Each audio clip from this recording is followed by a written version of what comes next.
திங்கள் பகவான் திருமுகம் காண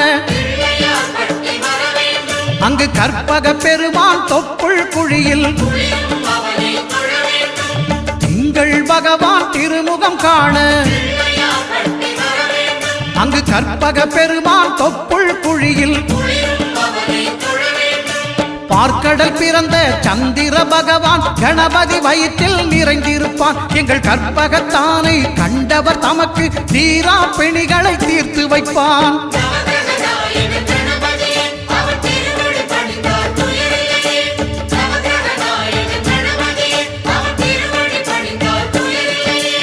ஒன்பது கோளும் ஒன்றாய் காண அங்கு கற்பகம் என்னும் கடவுளின் மெய்யில்